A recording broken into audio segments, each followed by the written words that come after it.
Ya Ramadan, ya Ramadan, ji'na ilaika bil ghufran. Wahai bulan Ramadan, kami telah siap datang ke pangkuanmu untuk mengharapkan ampunan. Inilah ungkapan kegembiraan ketika memasuki bulan Ramadan. Hadirin sekalian yang dirahmati Allah, terkait bulan Ramadan selalu dikaitkan dengan perang melawan hawa nafsu. Sebelum kita memasuki perang melawan hawa nafsu, kita perlu tahu apa sebenarnya nafsu itu. Allah Subhanahu wa taala menggambarkan dalam Al-Qur'anul Karim surah Yusuf, A'udzubillahi minasyaitonirrajim. Bismillahirrahmanirrahim.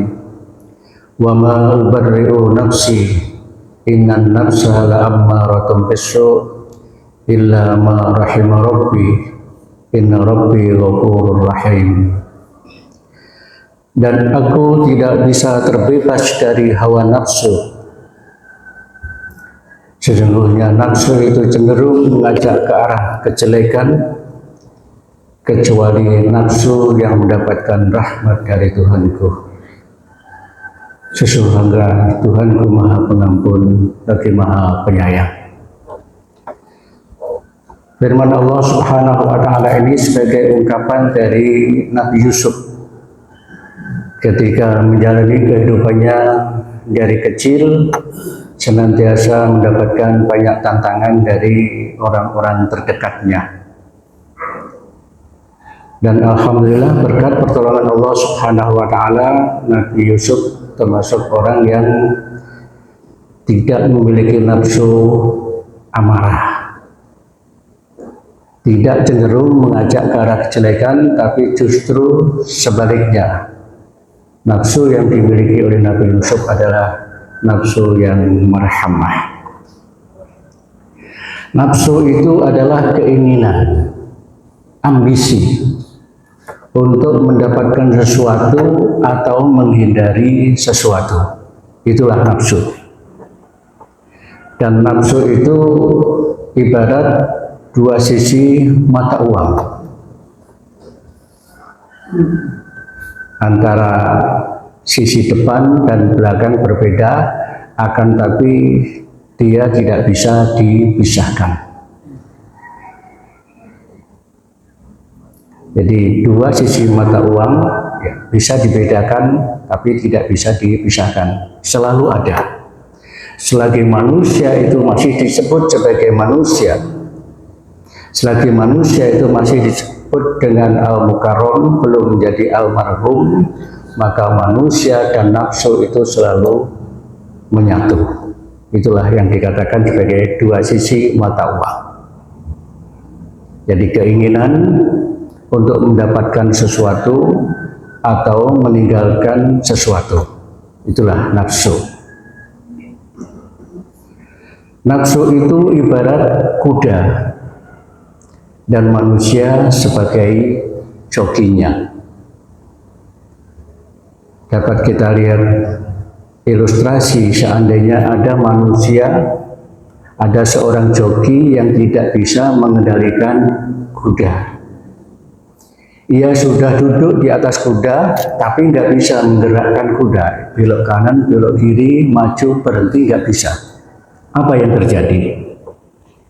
Yang terjadi adalah bahwa kalau kuda itu mau lari ke pasar, ya ikut ke pasar. Kalau kuda itu larinya ke hutan, dia ikut ke hutan. Kalau kuda itu larinya ke sungai, ke tempat banjir, dan lain sebagainya, itulah yang akan diikuti. Karena apa? Namanya joki yang tidak bisa mengendalikan kudanya. Ya, diharapkan bahwa kita semua ini mampu mengendalikan diri kita sendiri. Dan kita ini joki pribadi yang memiliki kuda masing-masing. Jadi antara seorang ayah, seorang istri, seorang anak, masing-masing berada di atas kuda. Yang kedua, Al-Hikmah juga pernah menggambarkan bahwa nafsu itu seperti anak kecil yang seusia bayi yang menyusui. Apabila ia menyusu kepada orang tuanya belum kenyang, lantas dilepas oleh orang tuanya, dia akan berontak. Walaupun dia belum banyak punya tenaga, akan tapi sudah berusaha untuk merebut susu yang baru dilepas oleh ibunya. Akan tetapi bahwa kuda atau bayi yang diibaratkan sebagai, atau nafsu yang diibaratkan sebagai kuda dan bayi tadi, diibarat makhluk yang kecil, tapi ternyata nafsu itu bisa mengalahkan manusia. Jadi nafsu itu bisa mengalahkan manusia, dan tentu saja keberadaan kita semua ke tempat ini, semuanya ini adalah atas dorongan atau keinginan nafsu kita masing-masing. Hadirin sekalian yang dirahmati Allah, ada 3 nafsu yang terkenal di tengah-tengah kehidupan kita. Seperti tadi yang digambarkan, innan nafsa la'ammaratun bisu' illa ma rahima rabbi. Nafsu itu cenderung mengajak ke arah kejelekan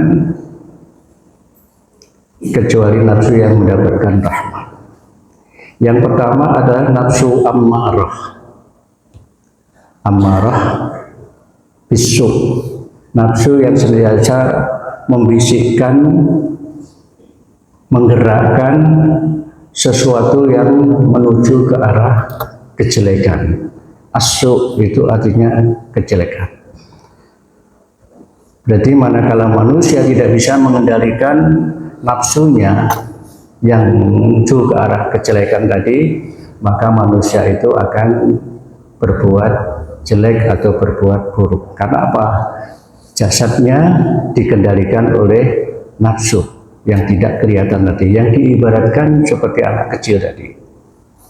Makanya tadi saya katakan bahwa kehadiran kita ke tempat ini adalah atas dorongan dari nafsu kita masing-masing. Untuk mendirikan sholat subuh berjamaah, ditambah lagi mungkin dengan berinfak pada waktu subuh dan lain sebagainya, semuanya itu adalah atas dorongan dari nafsu. Nah, di situ nafsu amarah, ada nafsu yang cenderung mengajak ke arah kejelekan tadi,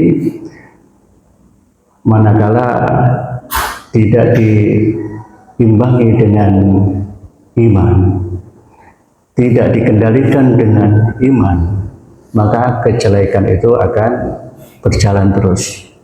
Karena sepanjang hayat, selagi manusia itu masih menjadi manusia, masih disebut sebagai manusia, selama itu pula ia akan dikendalikan oleh nafsunya.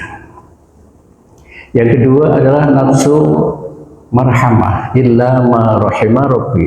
Nafsu marhamah, nafsu yang dirahmati Allah. Lagi-lagi yang kita bicarakan di sini adalah rahmat Allah. Karena apa? Bahwa ternyata surga dan neraka masa depan kita ini tergantung dari rahmat atau laknat dari Allah Subhanahu wa Ta'ala.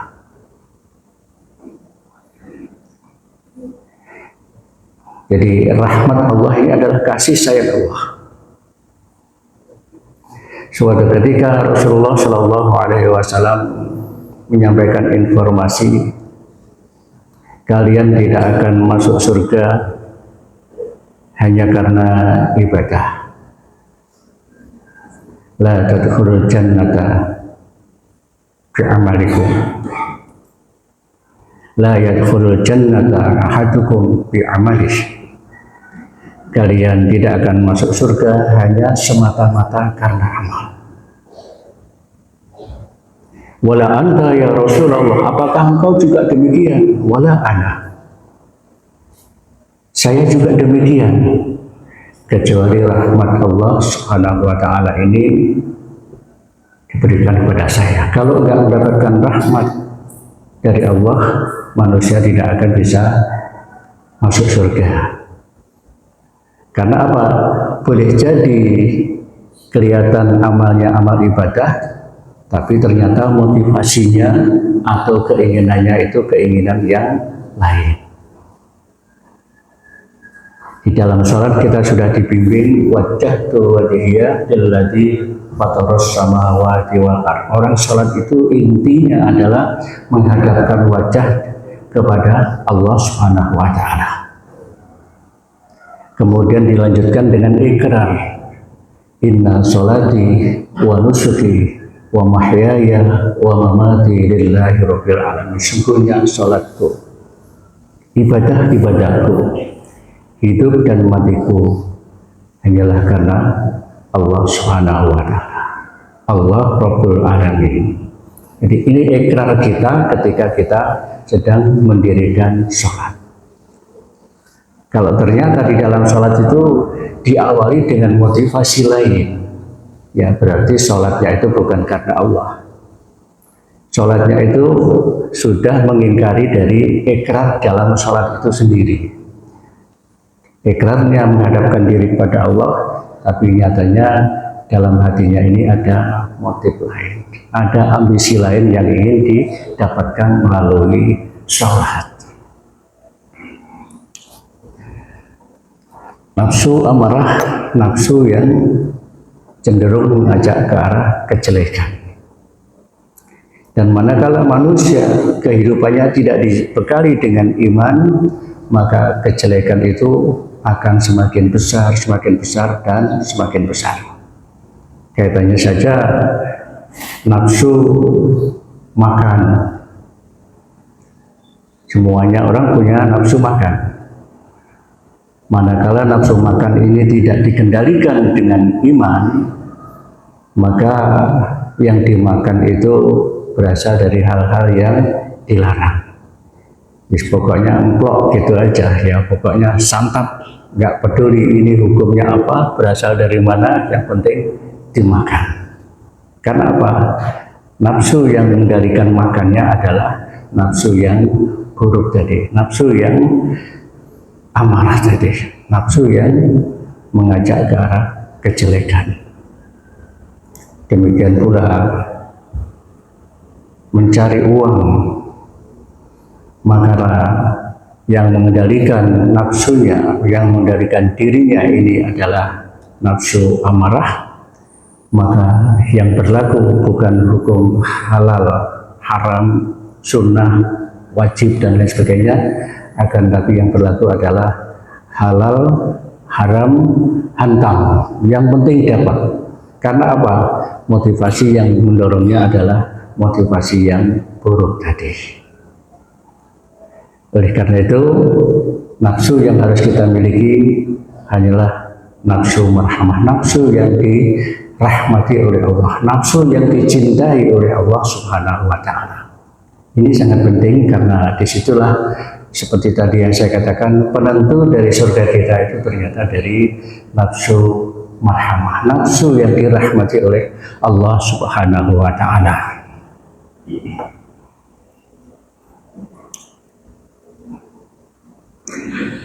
Selanjutnya, bahwa gambaran daripada nafsu marhamah ini adalah niat yang tulus dari hal sekecil apapun yang kita lakukan. Kita memberi karena Allah Subhanahu wa taala.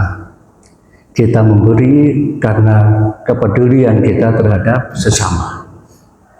Kita memberi karena kita sadar bahwa yang kita miliki ini bukan 100% milik kita. Harus diberikan kepada orang lain. Sehingga dalam hal menyalurkan harta saja, di situ sudah sesuai dengan petunjuk Allah, sesuai dengan rahmat Allah, kasih sayang Allah. Ya, makanya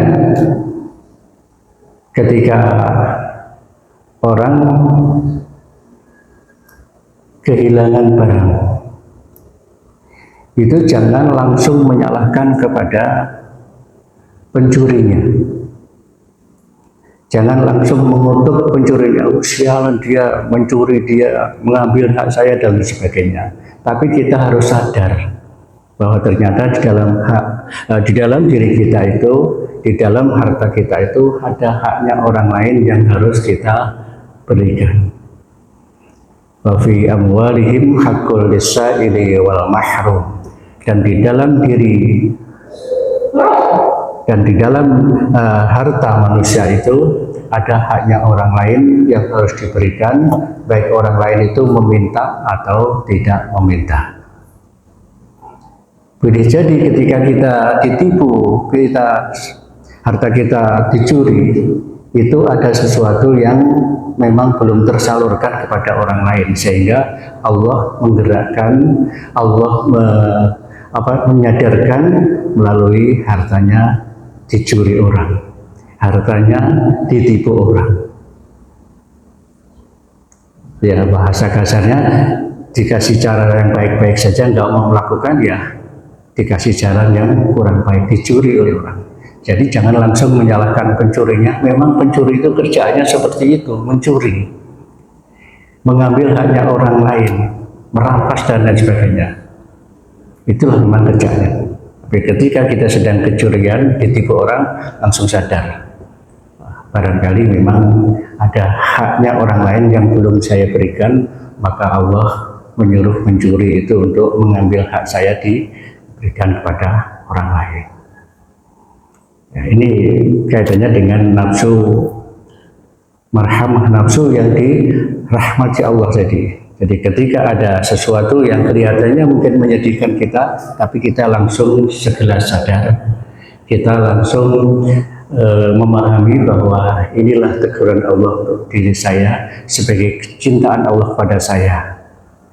Demikian pula ketika ada hujan dan lain sebagainya, jangan langsung menyalahkan hujan, wah sialan hujan, sialan banjir. Tapi harus introspeksi, kenapa terjadi? Kenapa banjir? Jangan nyalahkan airnya. Jangan nyalahkan airnya, tapi salahkanlah diri kita, introspeksilah kita. Kenapa banjir ini terjadi? Boleh jadi memang penggundulan hutan, sanitasi yang tidak baik dan lain sebagainya yang menyebabkan banjir itu terjadi. Jadi nafsu marhamah tentu saja nafsu yang diridhai oleh Allah, yang dicintai oleh Allah, yang dirahmati oleh Allah, sehingga ketika menghadapi sesuatu langsung kembalinya itu kepada Allah Subhanahu wa Ta'ala. Kemudian ada juga nafsu lawwamah. Nafsu lawwamah ini adalah nafsu yang cenderung diam, penyesalan akan tapi tidak diikuti dengan perubahan. Penyesalan yang tidak diikuti perubahan. Dia mendapatkan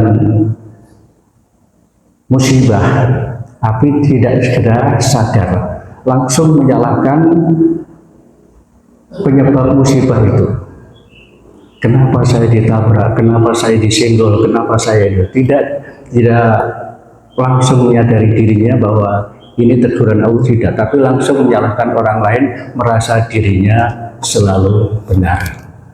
Inilah nafsu lawwamah, yaitu nafsu yang cenderung diam, nafsu yang cenderung tidak berbuat, akan tapi justru menyalahkan orang lain dan dia merasa paling benar.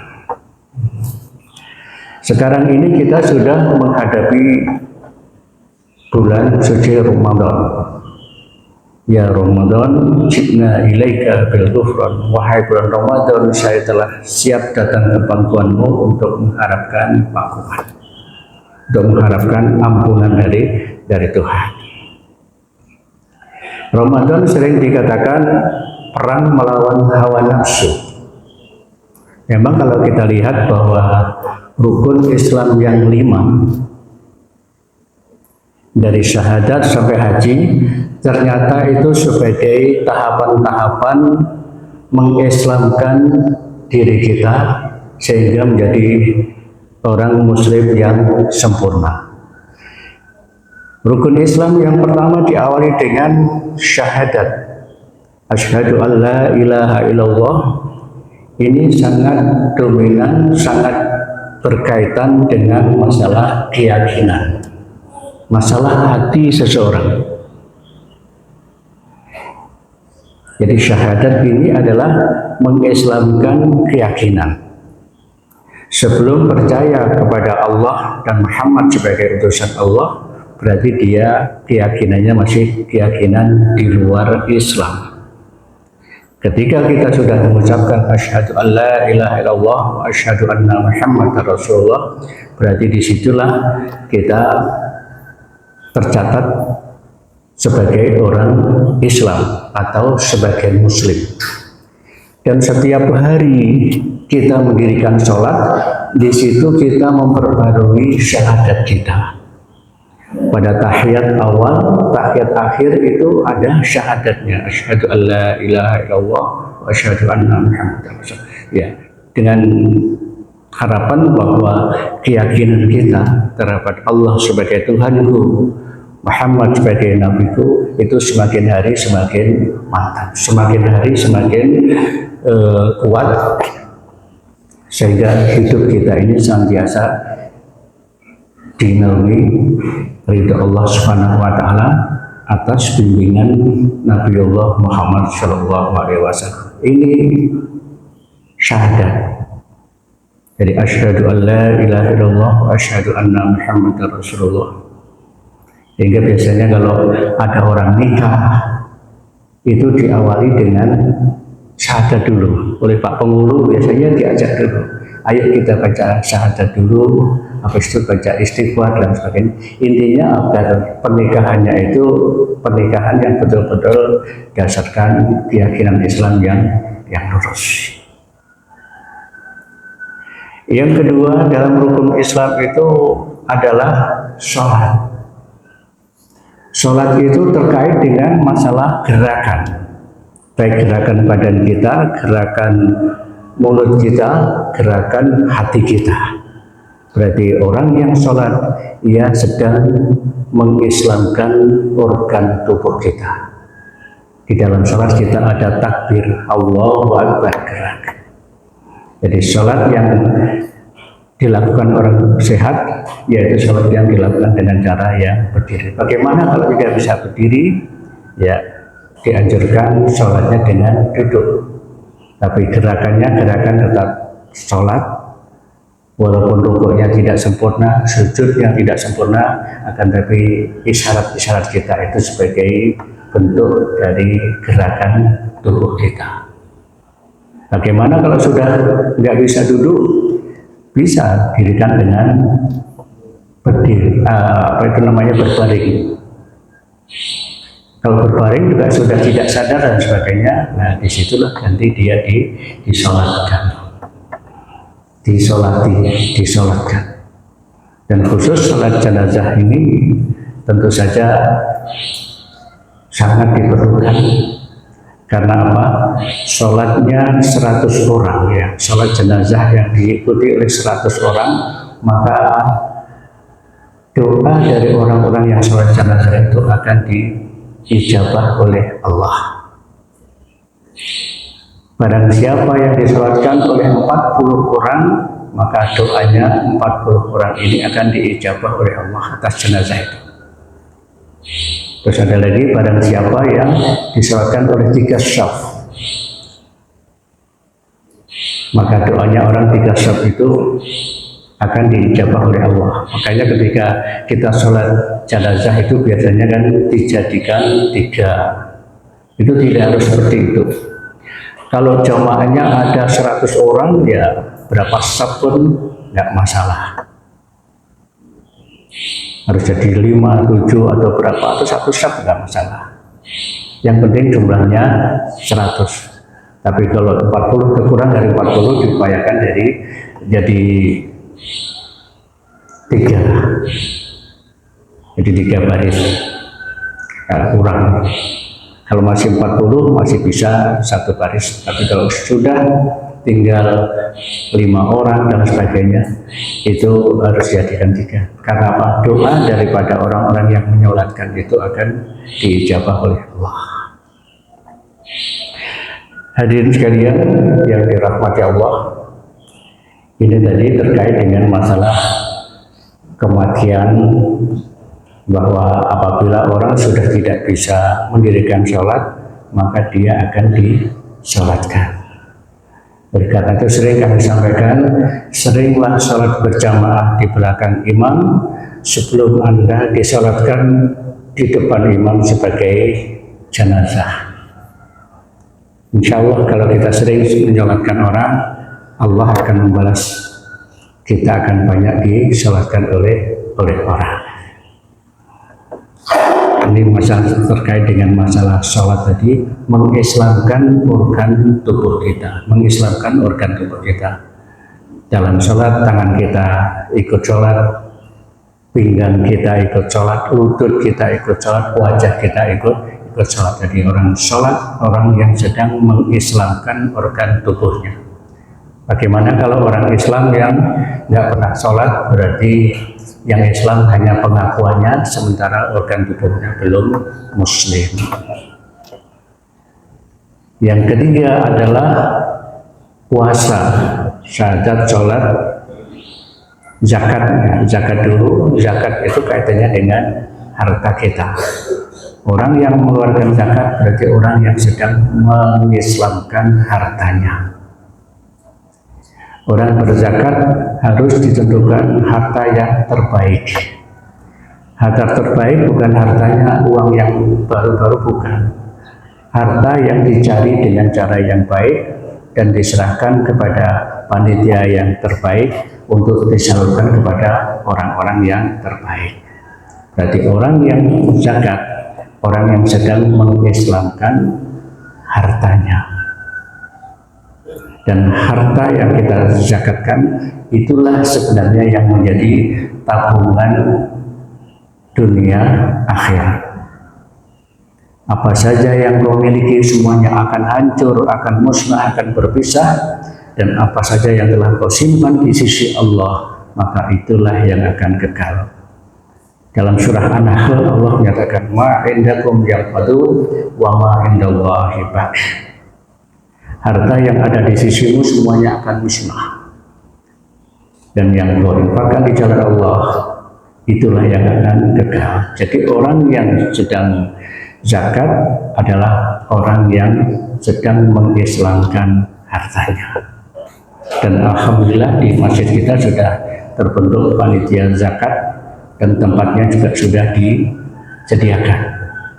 Khusus mulai tahun ini panitia zakat membuka metode baru, yang selama ini panitia zakat menunggu di masjid atau di halaman masjid dan di depan gerbang depan sana.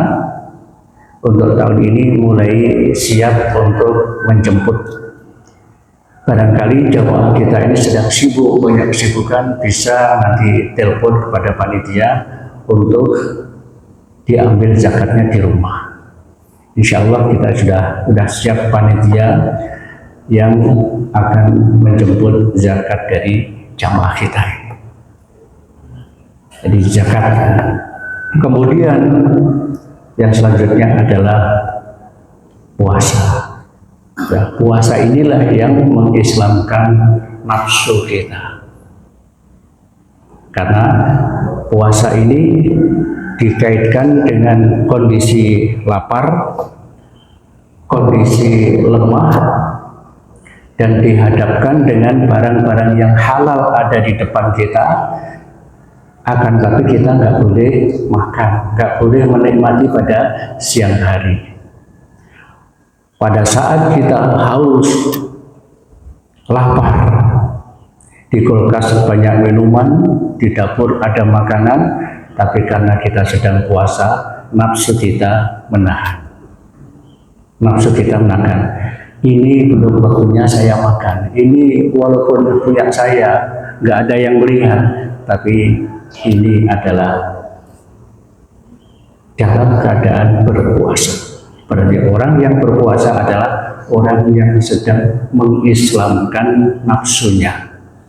Jadi walaupun barang yang di sekitarnya itu barang halal, tapi karena pada saat itu memang nggak boleh makan, nggak boleh minum, maka dengan berpuasa itu tidak jadi atau tidak mau menikmati makanan yang menyenangkan. Bagaimana Pak kalau seandainya kita sakit dan sebagainya? Nah, kalau sudah seperti itu baru boleh, dan itu pun harus diganti pada hari yang lain. Diganti. Jadi puasa itu kalau tidak bisa dikerjakan di bulan puasa, bisa diganti di bulan lain. Kalau sudah tidak bisa digantikan di bulan lain, maka bisa digantikan oleh ahli warisnya, dipuasakan oleh keluarganya. Ya, ini kewajiban dari Allah Subhanahu wa Ta'ala yang boleh diwakilkan pada ahli waris. Lain dengan sholat. Kalau sholat sudah nggak bisa mengerjakan, bisa dikodok. Setelah itu dia nggak bisa dikodok lagi, nggak bisa digantikan sholat orang lain. Kalau dulu pernah ada tradisi menyolatkan kalau si orang sakit ini 7 hari, maka disolatkan oleh ini tidak bisa. Tapi kalau puasa ini bisa diwakilkan atau diwakili oleh ahli warisnya. Tentu saja itu bukan kesengajaan, akan tapi memang kondisi yang tidak memungkinkan ia berpuasa. Ia sakit keras, nggak sadar dan sebagainya, nggak puasa. Ketika meninggal dunia bisa diwakili oleh ahli warisnya. Jadi ini kembali lagi pada tujuan kita berpuasa yang insya Allah tinggal beberapa hari lagi, 1 atau 2 hari lagi. Ini adalah untuk mengislamkan nafsu kita, keinginan kita, ambisi kita disesuaikan dengan keinginan yang ditentukan oleh Allah Subhanahu wa Ta'ala. Khusus bulan Ramadan ini banyak sekali hadis Rasulullah SAW yang memberikan kabar gembira, karena barang siapa yang beribadah di bulan Ramadan nilainya akan digandakan, pahalanya akan dilipat gandakan, dan barang siapa yang melakukan pelanggaran, melakukan dosa, Allah akan mengampuni, Allah akan memaafkan kesalahan-kesalahannya. Tentu saja hal ini adalah dosa kita kepada Allah. Dosa kepada Allah itu diantaranya kita diperintahkan sholat, tapi sholat itu dianggap hal yang remeh. Itu dosa kepada Allah. Akan tapi manakala kita punya salah, punya kekhilafan kepada orang lain, itu harus diselesaikan kepada orang lain tersebut. Jadi punya salah kepada orang lain itu lebih berat konsekuensinya dibandingkan kita punya salah, punya dosa kepada Allah. Allah Maha Pengampun, Allah Maha Pengasih, Allah Maha Penyayang, sehingga ketika ada hambanya yang punya salah dan ia menyesal bertobat kepada Allah, Allah akan ampuni. Akan tapi manakala kita punya kesalahan kepada orang lain dan nggak mau memaafkan kepada orang lain, maka dosa itu akan berlanjut sampai di yaumul hisab dan mizan, akan diadili oleh Allah Subhanahu wa Ta'ala di yaumul hisab, pada hari perhitungan amal dan penimbangan amal. Jadi untuk berpuasa ini atau untuk Ramadan ini, Allah Subhanahu wa Ta'ala memberikan kesempatan yang seluas-luasnya untuk memohon ampun kepadanya. Jadi fokusnya kita nanti dalam bulan puasa minta maaf kepada Allah Subhanahu wa Ta'ala. Dan untuk minta maaf kepada manusia itu banyak sekali kesempatan yang diberikan. Ya, ini yang terjadi di tempat kita yang sekarang ini akhir terjadi. Ya, ketika sholat berjamaah ketemu tetangga kiri kanan salaman. Ternyata bahwa orang yang berjabat tangan, orang yang bersalaman dengan hati yang senang, maka dosa keduanya akan berguguran. Jadi salaman yang terbaik kaitannya dengan sholat jamaah ini adalah justru salaman yang kita lakukan sebelum sholat ketika kita pertama kali bertemu dengan orang lain. Kayak di sini ketemu teman, sudah berada satu stop jabat tangan dengan orang yang kiri kanan kita. Ini yang terbaik. Kalau sahabatannya atau jabat tangannya itu setelah sholat, itu dikhawatirkan jabat tangan justru menyusahkan orang lain. Karena habis sholat itu masing-masing kita ini punya amalan-amalan yang berbeda-beda. Dan ada amalan yang disunahkan itu untuk dihitung. Di antaranya subhanallah 33 kali, alhamdulillah 33 kali, Allahu Akbar 33 kali. Nah, ngitung pakai tangan baru 10 atau berapa diajak salaman, hilang hitungannya. Akhirnya ngulang lagi dari awal. Jadi kelihatannya salaman habis sholat itu kelihatannya baik, tapi sebenarnya itu boleh jadi itu sedang menyakiti hati orang. Aku mau baca tadi udah berapa ya, diajak salaman hilang lagi. Jadi subhanallah diulang dari awal lagi. Terus ada lagi mau baca ayat kursi atau baca zikir apa saja, astagfirullahaladzim dan sebagainya. Begitu diajak salaman, astagfirullahaladzim sampai di mana dan sebagainya. Jadi anjurannya kalau kita ingin bermaaf-maafan, ingin saling membebaskan dosa sesama manusia adalah setiap kali kita bertemu di jalan atau salaman dan sebagainya. Apalagi kalau kita sholat itu salah satunya untuk mengharapkan ampunan dari Allah, ya kita bebaskan dulu dosa kita dengan orang-orang yang berada di sekitar kita. Salaman dan sebagainya. Itu yang sering saya lakukan. Salah satunya boleh jadi saya tadi melakukan kesalahan, boleh jadi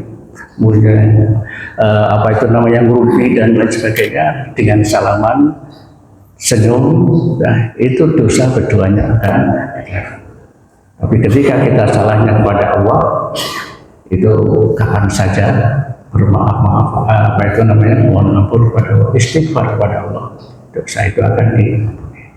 Yang terakhir, bahwa yang harus kita islamkan dalam diri kita itu adalah organ tubuh kita, jiwa raga kita secara total, yaitu ibadah haji. Dalam rukun Islam, ibadah haji itu adalah ibadah yang harus dikerjakan dengan jiwa, raga, dan hati yang tulus. Jadi rukun Islam itu ternyata adalah sistematika untuk mengislamkan diri kita. Hadirin sekalian yang dirahmati Allah, inilah renungan subuh kita pada pagi ini menjelang bulan suci Ramadan. Ya, kalau yang sering ditanyakan, Pak, kita puasanya Senin atau Selasa? Rasulullah Shallallahu Alaihi Wasallam itu berpesan, sumu li ru'yatihi wa aftiru li ru'yatihi. Puasalah apabila telah melihat bulan. Ru'yah itu artinya melihat bulan. Dan berfitrahlah atau hari raya fitrahlah apabila melihat bulan. Melihat ini artinya adalah melihat secara langsung. Nah, di sini yang jadi polemik di tengah-tengah kita adalah ada yang melihat melalui hitungan hisab dan alat, dan ada yang berkeyakinan harus melihat secara langsung. Jadi nggak jadi masalah. Ada yang hari Senin, ada yang hari Selasa. Ya, kalau kemarin anak-anak saya tanya, apa puasanya hari apa? Saya puasanya mengikuti yang lihat bulan secara langsung. Kalau kamu apa? Saya besok, ya nggak masalah. Memang keyakinannya seperti itu. Jadi puasa kita adalah sesuai dengan keyakinan masing-masing, silahkan dilakukan sesuai dengan keyakinannya. Jangan sampai sudah puasa tapi ragu, ini sebenarnya sudah Ramadan atau belum, itu yang nggak boleh. kita harus mantap. Sumu liru'yati, puasalah apabila telah melihat secara langsung. Makanya di berbagai daerah itu ada upaya untuk melihat secara langsung melalui teropong, ya, melalui alat, melalui bahan. Dan ada yang langsung melihat secara, ya, karena ada orang-orang yang biasa kerja di laut itu bisa melihat katanya, oh itu bulan sudah mulai, karena memang di tengah laut yang tidak terhalang apa-apa dia bisa melihat kondisi bulan sudah terbit atau belum. Inilah yang dapat kami sampaikan. Mudah-mudahan Allah Subhanahu wa Ta'ala berikan kesehatan dan keafiatan kepada kita semua, sehingga kita mampu mengislamkan nafsu kita di bulan Ramadan ini dan keluar dari Ramadan menjadi hamba Allah yang muttaqin. Kurang lebihnya mohon maaf. Assalamualaikum warahmatullahi wabarakatuh.